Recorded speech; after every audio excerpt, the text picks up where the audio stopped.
के अंदर जल्दी तख्ता पलट होने जा रहा है।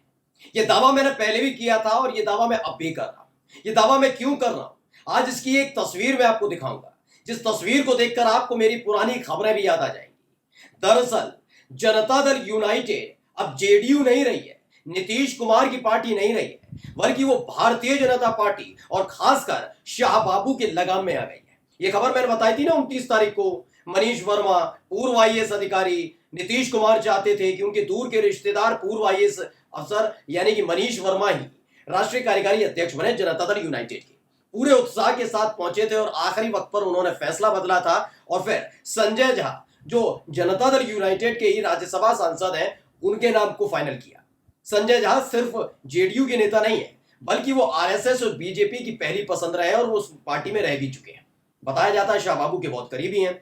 लेकिन इन सब के बीच धीरे धीरे करके एक एक नेता को, खासकर जनता दल यूनाइटेड और नीतीश कुमार के करीबियों को अपने पाले में लाने की पुरजोर कोशिश की जा रही है। और एक तस्वीर जैसे ही निकलकर सामने आई, पटना से लेकर दिल्ली तक हड़कंप मच गया। नमस्कार, मैं हूं प्रज्वल गौतम और आप देख रहे हैं टाइम्स एक्सप्रेस।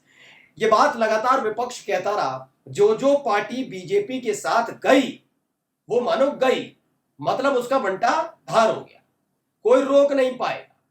यह अपने ही साथ वाली पार्टियों में यानी जो एनडीए में शामिल है उन पार्टियों के उंगली बख्शते नहीं है। उन पार्टियों को जमींदोज करना चाहते हैं, उसे खत्म करना चाहते हैं, उनके विधायकों को, सांसदों को तोड़ने में कोई गुरेज नहीं करते। और यही काम अब इन दिनों जनता दल यूनाइटेड के साथ हो रहा है। पहले मैं एक समीकरण पहले समझाऊंगा, उसके बाद वो सनसनीखेज तस्वीर दिखाऊंगा जिसे देखकर नीतीश कुमार भी परेशान हो गए। दरअसल समीकरण यह है कि दो बड़ी बैसाखी हैं। एक है बड़ी वाली बैसाखी, उसका नाम है चंद्रबाबू नायडू यानी टीडीपी, और दूसरी है जनता दल यूनाइटेड।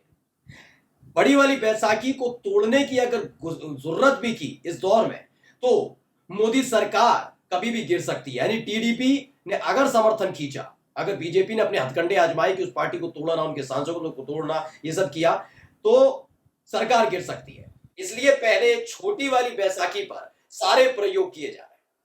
जो पहला प्रयोग किया है वो मैंने दिखा दिया था, लेकिन अब दूसरा वाला प्रयोग दिखाने जा रहा हूं। तस्वीर देख लीजिए, इसमें आपको कोई और नजर नहीं आ रहा होगा।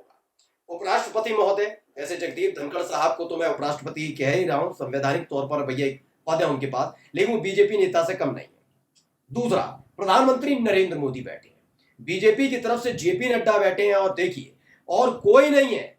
कौन है?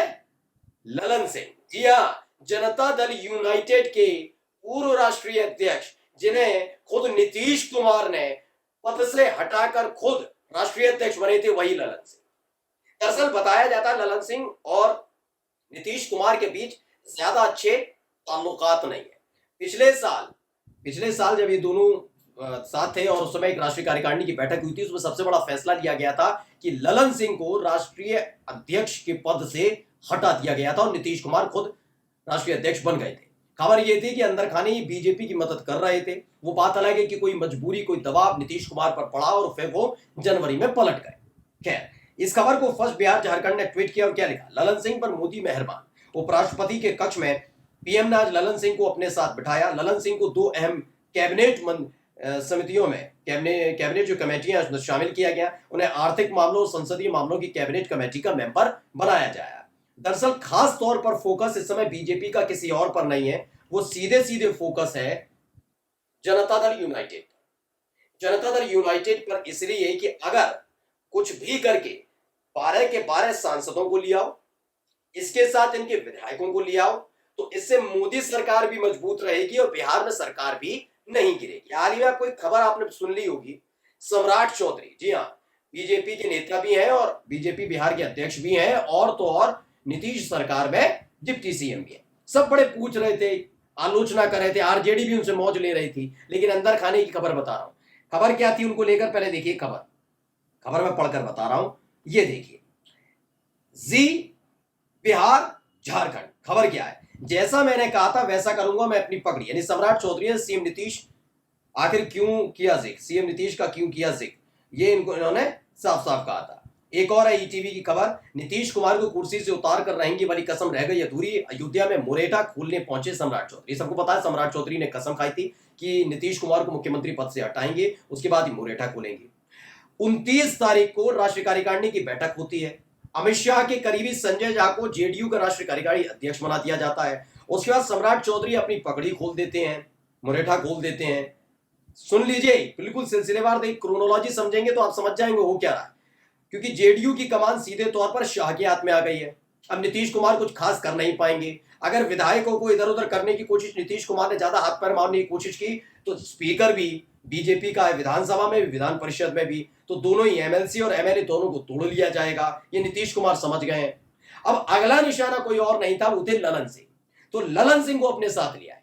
यानी मैंने कहा ना, पहले संजय झा, उनको राष्ट्रीय कार्यकारिणी का अध्यक्ष बनाना, तमाम सांसदों से मुलाकात करके संदेश दे देना कि याद रखना टूट सकते हैं। उसके फौरन बाद ही ललन सिंह को बड़े जिम्मेदारियां दे देना। देखिए खबर भी है, फर्स्ट बिहार झारखंड ने छापी है। मोदी ने कहा, अरे ललन बाबू मेरे पास बैठिए, जेडीयू के मंत्री और प्रधानमंत्री मेहरबान, कई और अहम जिम्मेवारियां मिली। यानी कुल मिलाकर इन्हें जिम्मेदारी दी जा रही है। इनको जनता दल यूनाइटेड का एक बड़े चेहरे के तौर पर पेश किया जा रहा है, क्योंकि माना जाता है, यानी जब दिसंबर में इनको राष्ट्रीय अध्यक्ष के पद से हटाया गया था, उस समय तेजस्वी के साथ जनता दल यूनाइटेड और आरजेडी का तालमेल वाली सरकार चल रही थी, महागठबंधन की सरकार बिहार में चल रही थी। ये जानकारी मिली थी नीतीश कुमार को कि ललन सिंह लगातार मुलाकात कर रहे हैं तमाम बीजेपी के नेताओं से, और ये खबर महागठबंधन के नेताओं तक भी पहुंच रही है। कोई डेंट ना लगे इसलिए फौरन राष्ट्रीय कार्यकारिणी की बैठक बुलाई। इन्हीं ललन सिंह को राष्ट्रीय अध्यक्ष पद से हटा दिया और खुद राष्ट्रीय अध्यक्ष बने थे। यानी ललन सिंह को ज्यादा पसंद नहीं करते। लेकिन आप देखिए, बीजेपी ने भी ललन सिंह को ही मोदी कैबिनेट में मंत्री बनाया।